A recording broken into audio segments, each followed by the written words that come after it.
नमस्कार दोस्तों, स्वागत है आपका हमारे यूट्यूब चैनल में। दोस्तों, आज हम देखेंगे एंटीबायोटिक का पार्ट सेकंड। दोस्तों, सेकंड पार्ट में अपन ने देख लिया था जो हमारा एंटीबायोटिक, जो बीटा लैक्टम एंटीबायोटिक हैं वो कौन कौन से होते हैं, कितने टाइप होते हैं, उसका क्लासिफिकेशन देख लिया। उसका डिटेल एक्सप्लेनेशन अपन ने पिछले वीडियो में देख लिया था। उसका लिंक आपको डिस्क्रिप्शन बॉक्स में मिल जाएगा। अगर आपने वीडियो नहीं देखी है तो वहाँ जाकर देख सकते हैं। तो शुरू करते हैं वीडियो को। आज हम पढ़ेंगे एमिनोग्लाइकोसाइड एंटीबायोटिक्स। इनको एमिनो एसिटोल एंटीबायोटिक्स भी बोलते हैं। तो शुरू करते हैं वीडियो को। इसमें क्या है, this series include streptomycin, gentamicin, neomycin, kanamycin, tobramycin, amikacin और नेटलियामाइसिन, स्पेक्टियोमाइसिन। ये एग्जाम्पल हो गए हमारे इसके एमिनोग्लाइकोसाइड के। इसके बाद these consist of amino sugar link as glycoside, मतलब जो भी ये एंटीबायोटिक होती हैं हमारी, इनमें एमिनो शुगर प्रेजेंट होता है ग्लाइकोसाइडिक बॉन्ड के द्वारा जुड़े हुए होते हैं आपस में। They are all mixture of water soluble basic carbohydrate that are closely related chemical. They inhibit the growth of gram positive and gram negative and mycobacteria, मतलब ये ग्राम पॉजिटिव और नेगेटिव दोनों पे बहुत वर्क करते हैं, एंड माइक्रोबैक्टीरिया पे, except for the गेंटामाइसिन। जो हमारी गेंटामाइसिन एंटीबायोटिक होती है ग्लाइकोसाइडिक क्लास की, ये all are the product of species of stroma. इसके अलावा सभी ग्राम पॉजिटिव और ग्राम नेगेटिव पे वर्क करते हैं। हिस्ट्री क्या है हमारी एमिनोग्लाइकोसाइड्स की? Aminoglycosides which are were developed in 1940।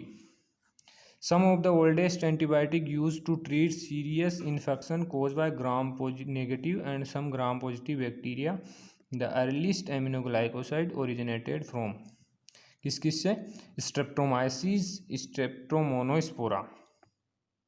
इनके अगेंस्ट में हमारी जो एमिनोग्लाइकोसाइड है वो यूज की गई थी। Since time there have been several aminoglycosides developed with gentamicin, tobramycin and amikacin being a third most commonly used parenteral agent. मतलब ये जो हमारी तीन एंटीबायोटिक है एमिनोग्लाइकोसाइड क्लास की, गेंटामाइसिन, टोब्रामाइसिन एंड अमीकासिन, ये पेरेंट्रली यूज होते हैं। इसके बाद देखिए, in 1944 first member streptomycin discovered by Waksman from Streptomyces griseus. मतलब फर्स्ट मेंबर ऑफ स्ट्रोमाइसिन कब आइसोलेट किया गया था? 1944 में। किसके द्वारा? वॉक्समान के द्वारा। इन 1949 डिस्कवरी ऑफ नीमोमाइसिन स्ट्रेप्टोमाइसिस फेरिडिए, मतलब 1949 में हमारी नीमोमाइसिन डिस्कवर की गई थी। कौन से स्पीसीज से? स्ट्रेप्टोमाइसिस फेरिडिए। इसके बाद 1954 डिस्कवरी ऑफ कैनामाइसिन स्ट्रेप्टोमाइसिस कैनामाइसिटीज से डिस्कवर्ड किया गया था। इसके बाद क्लासिफिकेशन देखते हैं एमिनोग्लाइकोसाइड्स का।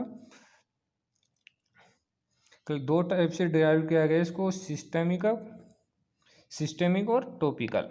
सिस्टेमिक में हमारी कौन कौन सी एंटीबायोटिक आती हैं? एग्जांपल देखते हैं, स्ट्रेप्टोमाइसिन, गेंटामाइसिन, कैनामाइसिन, अमीकासिन, सिसोमाइसिन, टोबेरामाइसिन, नेटलीमाइसिन। इसके बाद टॉपिकल में कौन कौन सी हमारी? नीमोमाइसिन और फ्रेमाइसिटिन। ये हमारा क्लासिफिकेशन हो गया। अब देखते हैं नोमेनक्लेचर ऑफ एमिनोग्लाइकोसाइड्स।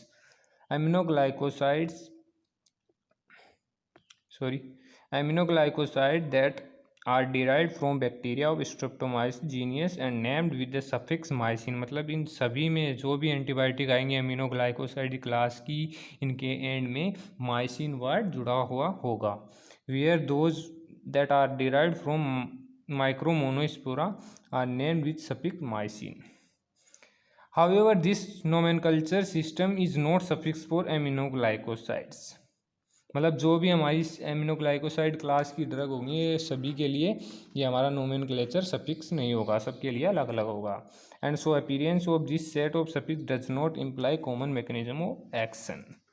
इसके बाद देखते हैं mechanism of action of aminoglycoside, मतलब जो हमारे ग्लाइकोसाइड क्लास की एंटीबायोटिक होती हैं वो कैसे वर्क करती हैं देखते हैं। फर्स्ट है हमारा inhibition of protein biosynthesis initiated upon attachment of 38 portion of ribosome. जो हमारी एंटीबायोटिक होती हैं या 38 राइबोसोम पे जाके बाइंड होती हैं और इनहिबिट करते हैं प्रोटीन बायोसिंथेसिस को। इसके बाद है सेकंड क्या है, misreading mutation of the genetic code and synthesis of nonsense protein which are not normal protein so they can not take part in cellular activity. मतलब मिस रीडिंग कर देते हैं म्यूटेशन में, जिससे सेलुलर एक्टिविटी में part नहीं ले पाते हैं। इसके बाद nonsense protein disturb the semipermeability of bacterial cell and aminoglycoside molecule enter the cell easily. आगे देखते हैं and kill it. SAR of aminoglycosides, ये सिंपल स्ट्रक्चर हो गई। 2 रिंग्स होती हैं इसमें, ring first and ring second and ring third ring होते हैं, सॉरी। तो ये स्ट्रक्चर हो गई हमारी एमिनोग्लाइकोसाइड क्लास की। अब इसमें देखते हैं क्या क्या मॉडिफिकेशन पॉसिबल होते हैं इस क्लास में। यही हमारी SAR होगी। SAR का फुल फॉर्म है structure, activity and relationship. Ring first, इसमें जो भी हमारी रिंग फर्स्ट है उस रिंग सेकेंड सॉरी, उस पर क्या क्या मॉडिफिकेशन हो सकता है या क्या नहीं हो सकता। It is flexible toward sense N1 N2 in kanamycin can be acylated and the antibacterial activity remain almost unchanged। मतलब कोई चेंज नहीं होता है इस पोजीशन में मॉडिफिकेशन होने से एक्टिविटी में इंक्रीज। इसका एग्जांपल है अमीकासिन। इसके बाद थर्ड रिंग है हमारी, ring third functional group are less sensitive to modification. मतलब यहाँ पर मॉडिफिकेशन पॉसिबल नहीं होता है हमारी थर्ड रिंग पे। इसके बाद देखते हैं modification at amino sugar portion. जो हमारा एमिनो शुगर पोर्शन होता है ग्लाइकोसाइड में, एमिनोग्लाइकोसाइड एंटीबायोटिक में, उस पर क्या क्या मॉडिफिकेशन होते हैं। The amino function of C6C2 serve as major target site for bacterial investigating enzyme. Methylation at C6 position does not decrease the activity. मतलब अगर मिथाइलेशन होता है इस पोजीशन पे, एक्टिविटी को डिक्रीज नहीं करता है। नेक्स्ट है हमारा स्ट्रेप्टोमाइसिन एंटीबायोटिक्स। इसके बारे में कुछ स्टडी करते हैं। क्या होता है हमारा स्ट्रेप्टोमाइसिन, कौन से स्पीसीज से लिया गया है। देखिए, the organism Streptomyces griseus was isolated in 1943 by Waksman et al. इसकी इंपॉर्टेंट क्वेश्चन है, इसको याद कर लेना। As result as well as planned scientific research covering more than 1000 organism. मतलब जो हमारी स्ट्रेप्टोमाइसिन है ना, ये 1000 ऑर्गेनिज्म पे वर्क करने के बाद डिस्कवर्ड हुई थी। और ये ब्रॉड स्पेक्ट्रम एंटीबायोटिक हमारी ओलिगोसेकेराइड एंटीबायोटिक एमिनोग्लाइकोसाइडिक फैमिली है इसकी। ये हमारी एलिगोसेकेराइड टाइप की होती है हमारी स्ट्रेप्टोमाइसिन।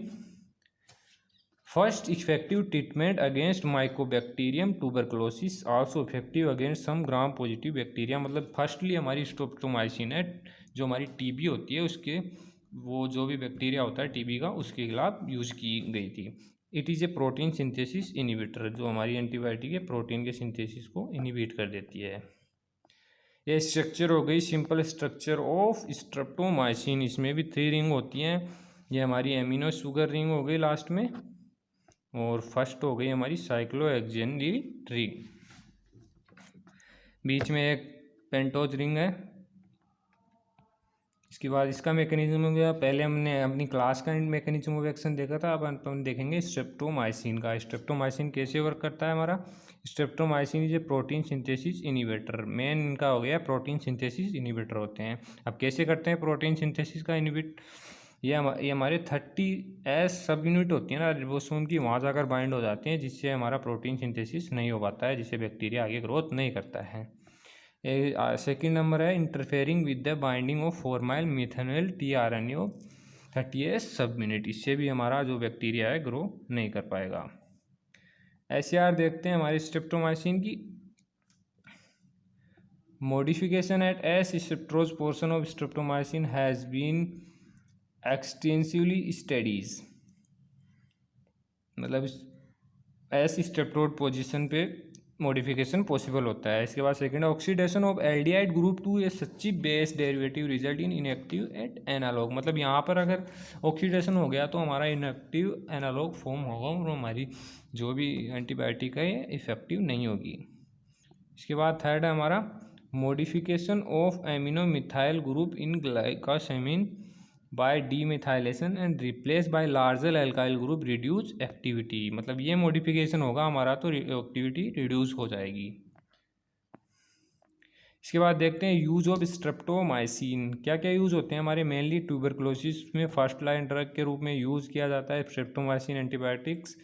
इसके बाद plague, tularemia and brucellosis combination with tetracycline के साथ भी कंबाइंड होकर यूज किया जा सकता है इसको। Enterococcal and viridans streptococcal endocarditis combination with penicillin G. Thank you दोस्तों। कैसी लगी हमारी वीडियो? अगर वीडियो अच्छी लगी तो वीडियो को लाइक करो और चैनल को सब्सक्राइब करो और अपने फार्मा फ्रेंड्स को वीडियो को शेयर करो जिससे उनकी भी हेल्प हो सके। तो मिलते हैं नेक्स्ट वीडियो में नए टॉपिक के साथ। थैंक यू दोस्तों।